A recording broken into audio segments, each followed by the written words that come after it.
అట్లాగే ఇక్కడ చూడండి క్రిందటిసారి 4 మంత్రి పదవులు ఇచ్చారు వైసీపీ నుంచి వచ్చిన వాళ్ళకి, ఎవరిని అనర్హత వేట వేయలేదుగా. అట్లాంటి పరిస్థితి ద్వారా తన పార్టీని బలోపేతం చేసుకునే ప్రయత్నం చేస్తారు చంద్రబాబు. సింగిల్ లార్జెస్ట్ గా గెలిచేస్తే ఓకే, 88 పైన వచ్చేసి తెలుగుదేశం పార్టీ, తర్వాత ఏమన్నా పెద్ద ప్రాబ్లం ఉండదు. కానీ నిజంగా ఈ ఈక్వేషన్స్ ఇప్పుడు ఈ లెక్కల ద్వారా కనుక కూటమి అధికారంలోకి వస్తే తెలుగుదేశం పార్టీ భవిష్యత్తు రాజకీయాలకి డేంజర్ బెల్సా ఈ ఎన్నికల ఫలితాలు? కూటమిగా అధికారంలోకి వచ్చి ఇప్పుడు ఇండియా టుడేది కరెక్ట్ అయ్యి 42% ఓట్లే వచ్చి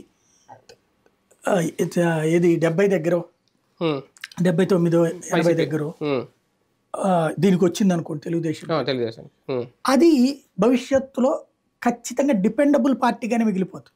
ఎందుకంటే 2014లో అత్యవసర దాంతోనే వచ్చింది, పవన్ కళ్యాణ్ ఇంపాక్ట్ వల్లనే అధికారంలోకి వచ్చింది.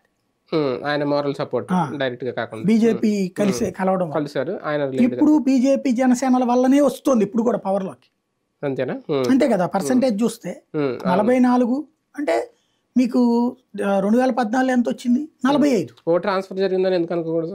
ఏది అదే ఓటు ట్రాన్స్ఫర్ ఇలా ముగ్గురు పార్టీ ఓట్ బ్యాంకు బీజేపీకి జనసేనకి ట్రాన్స్ఫర్ అవడం వల్లే వాళ్ళకి 6 సీట్లు వచ్చినాయి ఎందుకు అనుకో. కరెక్టే, వాళ్ళ ఓట్లు కూడా ఇటు ట్రాన్స్ఫర్ అయినట్టే కదా. అప్పుడు బీజేపీ ఓటు అటుకు ట్రాన్స్ఫర్ అయింది, వాళ్ళ ఓటు వీళ్ళకి ట్రాన్స్ఫర్ అయింది.